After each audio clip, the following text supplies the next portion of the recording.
Welcome students once again. तो हम लोग डिस्कस कर रहे थे अबाउट द जेनेटिक कोड। तो जेनेटिक कोड के प्रॉपर्टीज में जाने से पहले एक बार देख लेते हैं कि क्या क्या हम लोग पढ़े थे उसके बीच। तो एक बार देख लेते हैं जेनेटिक कोड के अंदर सबसे पहले जो हम लोग दिए थे कि who propose the genetic code. ना, इट वाज proposed by गैमाओ। पहले ये चीज हम लोग देखे थे। नेक्स्ट हम लोग देखे थे कि ये जो जेनेटिक कोड है ये एक्चुअली किसके ऊपर होगा ना, the genetic code will be over the RNA. जो आरएनए होगा उसके ऊपर आपका जो कोड रहेगा उसी कोड को ही हम लोग जेनेटिक कोड बोलते हैं। तो आरएनए के बेसिस कौन से हैं? ए, यू, जी और सी। ठीक, मतलब इन चार बेसिस को मिला के ही आपके अलग अलग वैरायटी में ये मिलेंगे और मिलके they will be coding for the 20 amino acids. ठीक, तो दे विल बी, ये अलग तरीके के आपके रीअरेंज होंगे और रीअरेंज होके and will code for 20 amino acids. यही हम लोग देखे थे, है ना। और इसीलिए हमें पता चला कि ये जो कोड होगा actually this will be in a triplet form. मतलब 3 बेसिस मिला के एक कोडॉन होगा। यही हम लोग देखे थे, है ना, कि अगर मैं सपोज करिए एक एम आरएनए पकड़ू यहां पर और इसके अंदर आपके suppose A, U, C, G, C, U, A, C, U, U, U, G, A, you,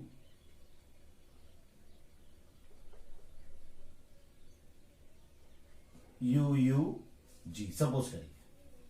तो यहां पर हमें क्या पता चल रहा है ना, कोड कहां पर होगा ना, जैसे ये 3 मिला के एक एमाइनो एसिड बना, ये 3 मिला के दूसरा एमाइनो एसिड बना, ये मिला के द थर्ड अमाइनो एसिड।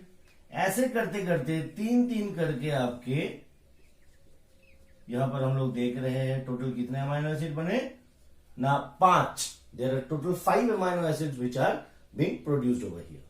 और after the formation of amino acids there will be the bonding between these 2 amino acids, and this bonding we can say it as the peptide bond. Okay, so after the formation of the peptide bond, all the amino acids जो अभी बने आपके वो सारे जुड़ के हो जाएगा क्या, प्रोटीन। क्लियर। तो ये आपके जो कोड्स है, ये कोड्स एक्चुअली क्या है, it is in a triplet form. और ये किससे बना है, the nitrogenous basis which is present over the RNA. Clear. ठीक, अब हम लोग देखेंगे कि क्या क्या इसके आपके प्रॉपर्टीज होते हैं। और एक चीज हम लोग और पढ़े थे, ये हम लोग थोड़ा सा याद रखना है, दैट इज टोटल हम लोग पढ़े थे कि 64 कोडॉन्स हो रहे हैं। अगर हम लोग ट्रिपलेट फॉर्मेशन में देखते हैं तो याद करिए कल हम लोग पूरा वो स्क्वायर देखे थे, एक साइड ए यू सी जी लिए थे, ऊपर ए यू सी जी लिए थे और साइड में लिए थे। तो टोटल 64 बॉक्सेस हुए थे विच कंसिस्टिंग ऑफ द कोडॉन्स। तो इस 64 के अंदर 61 कोडॉन्स तो ऐसे होंगे जो कोई ना कोई अमाइनो एसिड को कोड करेगा। They will be coding amino acids. 20 different kinds of amino acid को ये कोड करेंगे। कौन? 61 कोडॉन्स। और 3 कोडॉन्स ऐसे थे जो 3 कोडॉन्स कोई भी अमाइनो एसिड को कोड नहीं करेगा, मतलब does not code for any amino acid लिख सकता हूं मैं। तो इसका काम क्या होगा? It will terminate the protein synthesis. जो प्रोटीन सिंथेसिस चल रहा था, ये प्रोटीन सिंथेसिस को ये टर्मिनेट कर देगा। और इस टर्मिनेट करने के लिए ही इस 3 जो अपने कोडॉन्स है, इसको हम लोग नाम देते हैं द स्टॉप कोडॉन्स। ठीक है, क्लियर है? तो ये जो 61 कोडॉन्स है जो कोड कर रहे हैं, इसको हम लोग नाम क्या देते हैं? Sense codons. और जो 3 कोडॉन है जो कोई भी अमाइनो एसिड को कोड नहीं करेगा, और जो प्रोटीन सिंथेसिस चल रहा है, ये प्रोटीन सिंथेसिस को वहीं पे रोक देगा, आगे बढ़ने नहीं देगा। मतलब आगे कोई अमाइनो एसिड को कंबाइन नहीं करेगा, कोई पेप्टाइड बॉन्ड नहीं बना पाएगा। तो therefore the protein will be released out, मतलब the end of the protein synthesis. Clear है? ठीक। तो ये बहुत ही एक एसेंशियल फंक्शन प्ले करेगा, बहुत ही ज्यादा एक इंपॉर्टेंट रोल है स्टॉप कोडॉन का। क्लियर? अच्छा, तो बार बार क्वेश्चन आता है, we have discussed yesterday also, कि what are the 3 stop codons. ना मैंने क्या आपको सिखाया था? आज, आ, जा।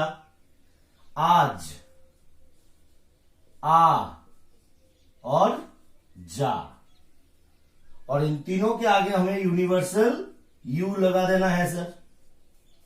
क्लियर? ठीक। तो these will be the 3 codons which, if they are arranged at any position, they will be not proceeding the protein synthesis। मतलब क्या है? अगर सपोज करिए इस कोडोन के यहां पर अगर मैं लिखूं कि दिस इज यू, जी और ए, सपोज करिए ये आपका एक कोडोन है यहां पर, इसका मतलब क्या होगा ना, यहां पर तो आपका प्रोटीन बना, मतलब अमाइनो एसिड बना, यहां पर इसके लिए भी अमाइनो एसिड बना, इसके लिए भी बना। बट जैसे ही आपका ये स्टॉप कोडॉन आ गया, कोई अमाइनो एसिड फॉर्मेशन नहीं हुआ सर। तो फॉर्मेशन ना होने के कारण, since this is a stop codon, तो इसके लिए जो प्रोटीन सिंथेसिस बन रहा था वो वहीं पे रुक गया। क्लियर है? तो further protein chain will not proceed, and that 3 amino acids अब मिलके जो प्रोटीन बन गए थे वही प्रोटीन अभी बनाएगा। तो स्टॉप कोडॉन का फंक्शन पता चला कि कोई भी प्रोटीन सिंथेसिस जो हो रहा है उसको वहीं पे रोकने के लिए काम करेगा द स्टॉप कोडॉन्स। क्लियर है? ठीक। ऐसे ही हमें एक चीज और याद रखना पड़ेगा, that is if I talk about the start codon. We have studied about the stop codon, and now we will be learning about the start codon. ना start codon किसको बोलूंगा ये भी याद रखिए। इसको हम लोग, जो इसका ट्रिपलेट फॉर्म है, दैट इज AUG। क्लियर? ठीक। तो इसको हम लोग इनिशिएटर कोडॉन बोलेंगे। तो अगर ऐसे ही AUG आपका कहीं पर रहता है तो वहीं से that will be as a marking position कि now the protein synthesis will be beginning from the AUG position, और which is known as the initiator और द स्टार्ट कोडॉन। क्लियर? ठीक। हमें इसके अंदर देखिएगा, आपके एनसीईआरटी के अंदर आपके एक चार्ट दिया हुआ है जेनेटिक कोड के पोर्शन में, and there are different 64 type of boxes in which the triplet code is written, and along with the type of amino acid which is forming the abbreviated form of that amino acid is given. Like you will be seeing that AUG is a triplet codon which will code for the amino acid methionine. Okay, and in your book methionine is being represented as the met. Okay, all the amino acids, the 20 amino acids names are given in the abbreviated form. Clear? So we know that AUG will be the start codon, as well as the function of the AUG triplet codon will be that it will code for which amino acid? That is methionine. Clear? If we talk about these three codes, so they will not be coding for any kind of amino acid, and hence in the box in your book along the name of these codons it is written stop codons. Why? Because they act as stop codons, they terminate the protein synthesis and do not function in the preparation of any kind of amino acid. Clear? So now after this we have to learn about the properties of this genetic code, which is very, very important. So let's start with the properties of the genetic code. Getting into the first property, this is called degenerate. हम लोग एक एक को पढ़ेंगे अच्छी तरह, उसको well define करते हुए. Now what do you mean by degenerate? Now obviously there are 61 codons which will code for the 20 amino acids. Hence, it will be possible that in the formation of one amino acid, there can be more than one codon. समझिए अच्छी तरह चीज को. क्या बोल रहा हूं मैं? पहला प्रॉपर्टी क्या है? डीजेनरेट. डीजेनरेट का मतलब क्या है ना? हमें पता है कि टोटल कितने आपके सेंस कोडॉन्स थे जो कोई ना कोई अमाइनो एसिड को कोड करेगा. 61 थे. तो इसका मतलब है कि एक जो अमाइनो एसिड होगा ये हो सकता है कि एक से ज्यादा कोडॉन उसको कोड करे. Clear? One amino acid can be coded by many codons. कोई दिक्कत? क्लियर? इसके एग्जाम्पल में हम लोग क्या ले सकते हैं ना? सपोज करिए if I talk about the amino acid phenyl alanine. ठीक? तो ये फिनाइल एलानिन जो है ये आप देखिएगा दो कोड इसको इस अमाइनो एसिड को कोड करेंगे और एक कोडॉन जो होगा that will be the triple U and the other will be WC.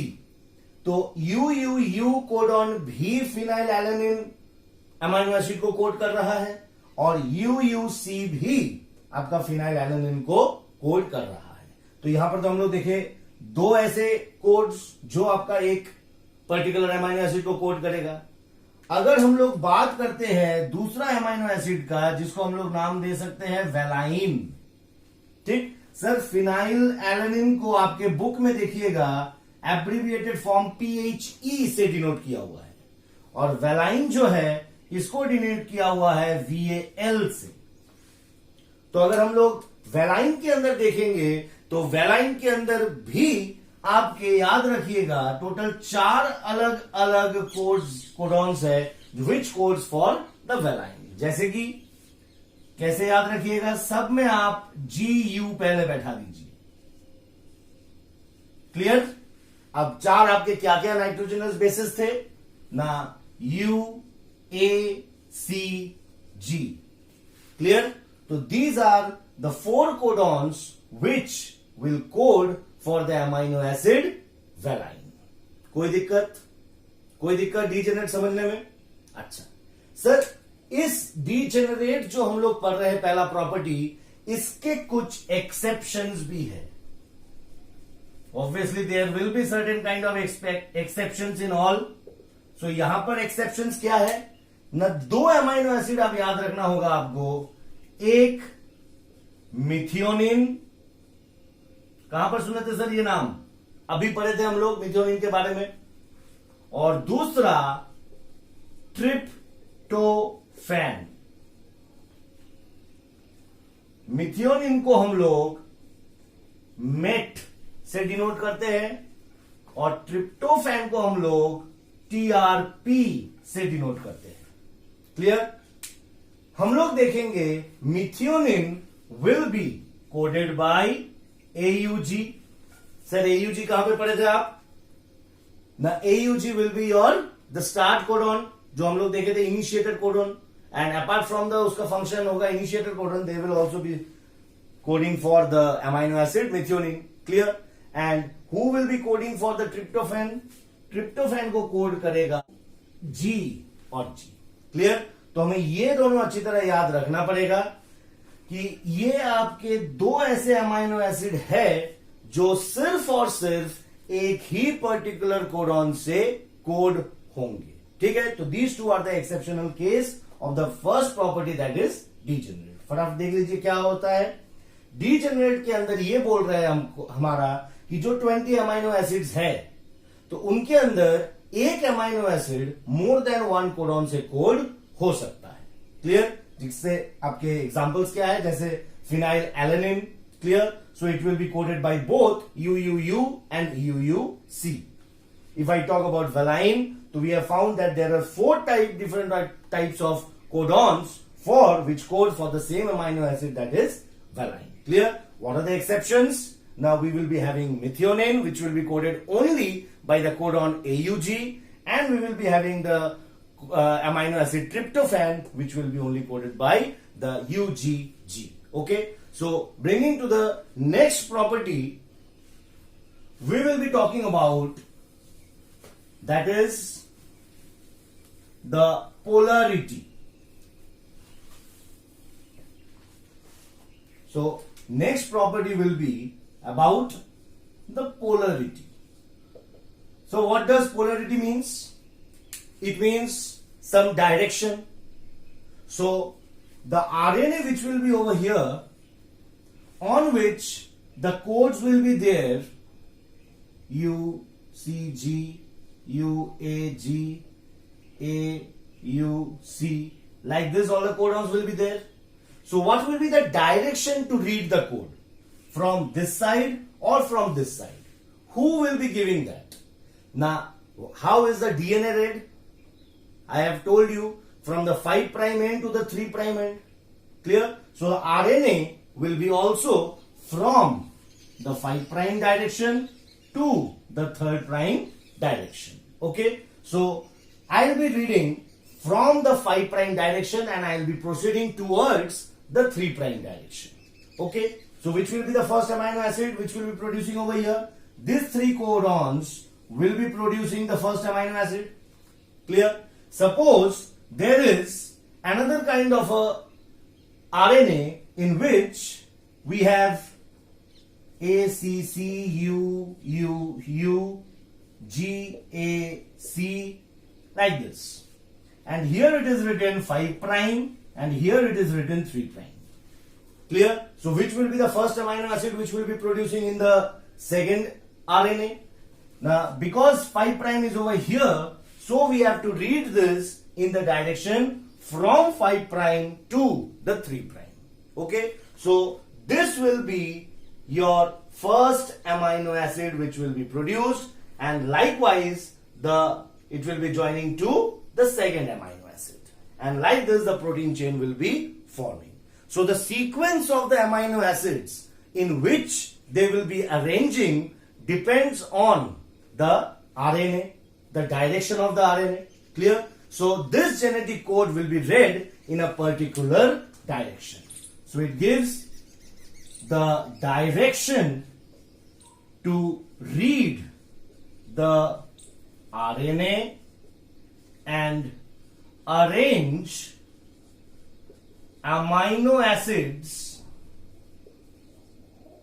respectively. Okay? Clear? And what is the direction to read it? The direction will be from 5' end to the 3' end.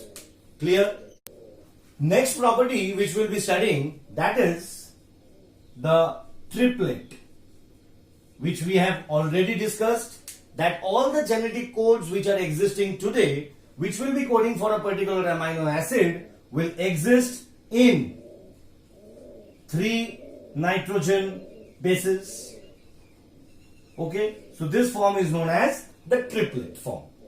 Fourth, we will be talking about the universal, that is the genetic code is universal in nature. Now what does this mean?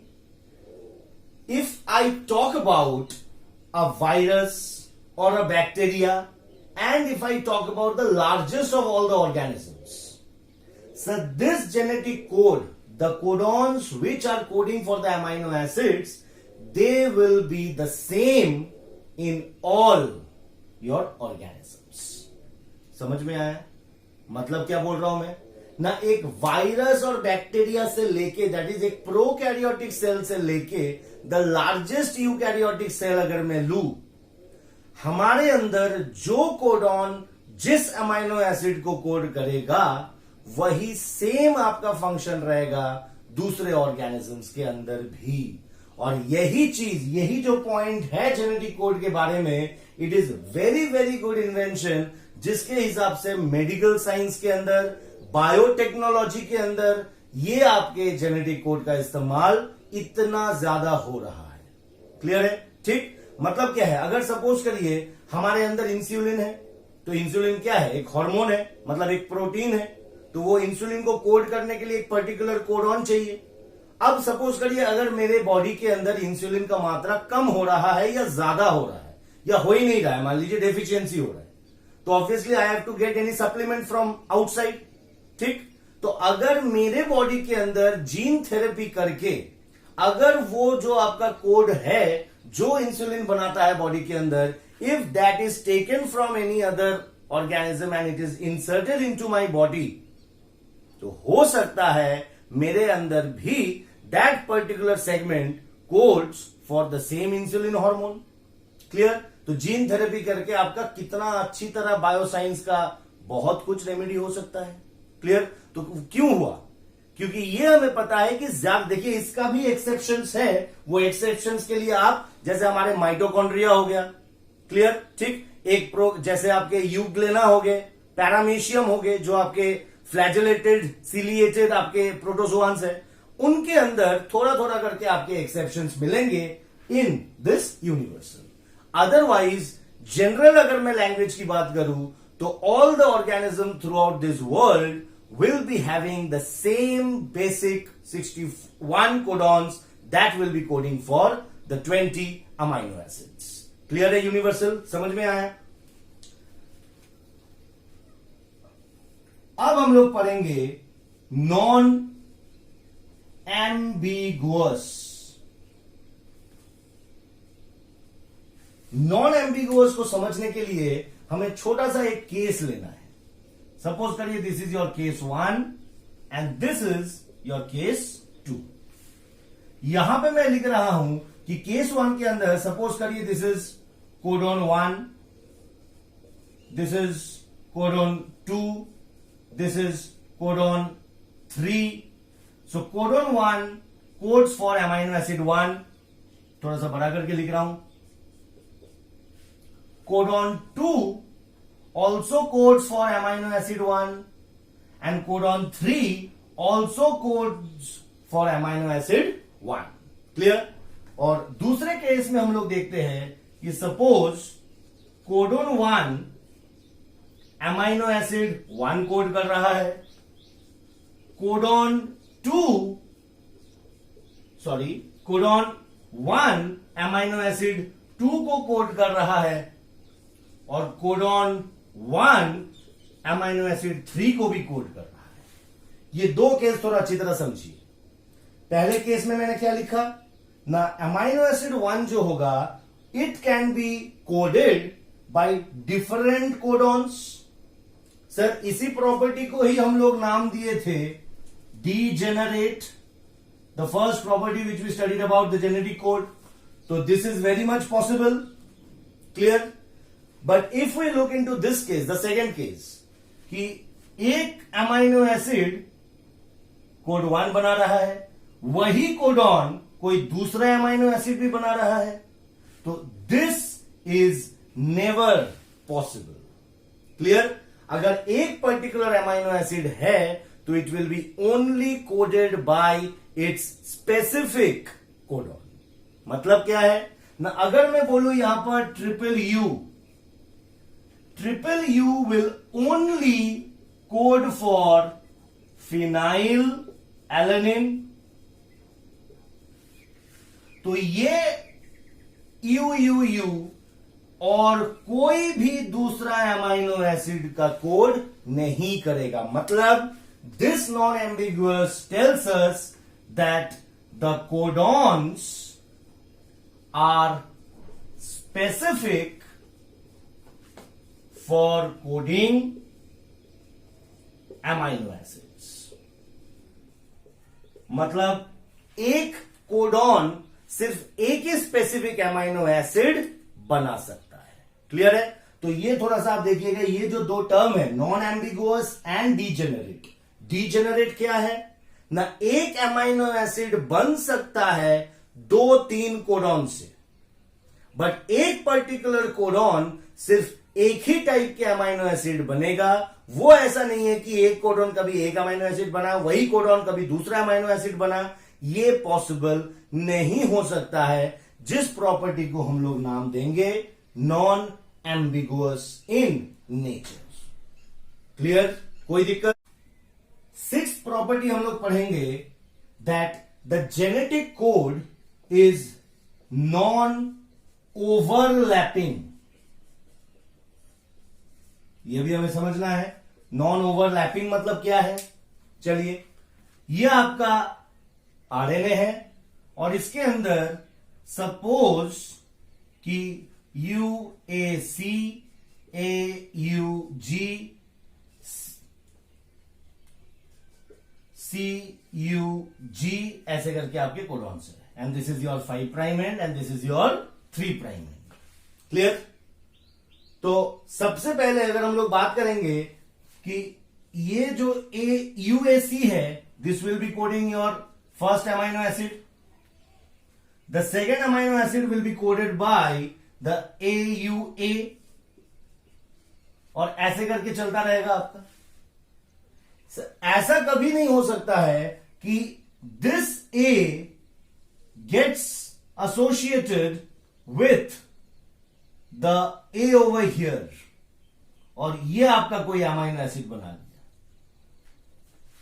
मतलब overlap हो रहा है। ठीक? UAC आपका एक particular amino acid बनाया, ऐसा नहीं हो सकता है कि इन तीनों के बीच कोई अमाइनो एसिड बने, पॉसिबल नहीं है। ठीक वैसे ही इन तीनों के बीच कोई अमाइनो एसिड बने, ये भी पॉसिबल नहीं है। क्लियर?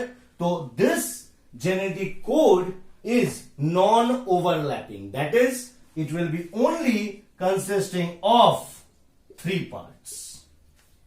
क्लियर है? ठीक है, तो 3-3 करके ही आपके ये जेनेटिक कोड बनता रहेगा and it will not be overlapping. The 7th point is that it is commaless. What do you mean by this? ना जब हम लोग जेनेटिक कोड को देखते हैं, बीच में कहीं पर भी आपका कोई पॉज नहीं है, वो सीधा 3-3 करके चलता रहेगा। क्लियर? अगर कहीं पर सपोज फर्स्ट इंस्टेंस आपका UGA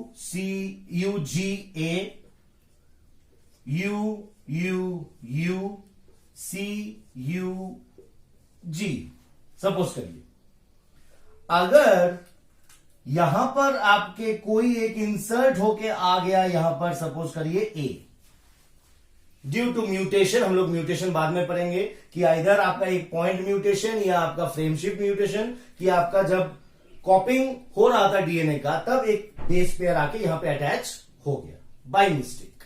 क्लियर?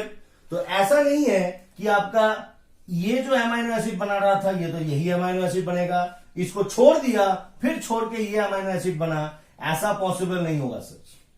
अगर ये इंसर्ट कर दिया यहां पर, तो obviously the next amino acid which will be created, that will be taking in the form of AUU। Clear? ठीक? तो अगर ये नहीं था जब, तब different kind of amino acid बना, due to the insertion of the A, the amino acid का फॉर्मेशन डिफरेंट हुआ। समझ में आ रहा है कि नहीं? पहले क्या, पहले था कि यू से अमाइनो एसिड बनेगा, बट अब जब ए आ गया यहां पर बीच में तो इसका नेचर चेंज हो गया। अब नया जो अमाइनो एसिड बनेगा दैट विल बी AUU, इससे आपका एक बनेगा, तो प्रोटीन चेंज, अभी जो प्रोटीन बना वो भी आपका बदल गया। क्लियर है? तो that why this genetic code is considered to be commaless, is without any pause. Clear? Okay, presenting the last part of the chapter, that is ये जो 7 पॉइंट्स है जेनेटिक कोड के बारे में, ये काफी बार आपके लॉन्ग क्वेश्चन के लिए बोर्ड में पूछे जाते हैं कि what are the different properties of the genetic code. तो इसको याद रखने के लिए एक मैंने स्टेटमेंट बनाया है जो मैं अपने सर से सीखा था, वही अब थोड़ा सा और बदल के आपको मैं सिखा रहा हूं। वो अच्छी तरह ध्यान रखिएगा कि यू हैव टू अंडरस्टैंड और remember one line, that is DP try universal nano car. Tata का जो नैनो गाड़ी होता है उसको आपको याद रखना पड़ेगा यहां पर। और क्या स्टेटमेंट याद रखना पड़ेगा ना, DP try universal nano car. अब देखिए तुरंत, डी से कौन सा होगा, डीजेनरेट, ठीक। P से we will be having polarity, try से we will be having the triplet, universal will be staying as universal, change नहीं होगा। ना से हो जाएगा नॉन एम्बिगुअस, नो से हो जाएगा non overlapping, and finally car से हो जाएगा, सी जो है उससे हो जाएगा commaless. So here all the 7 properties of the genetic code आपके पास।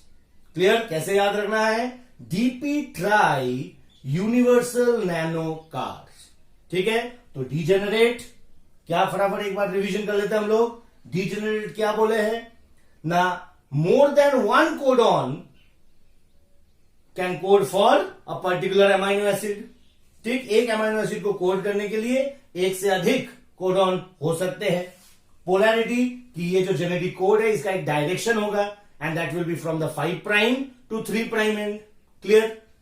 ट्रिपलेट ना, ये 3-3 करके होंगे, 3 बेस करके होंगे आपके।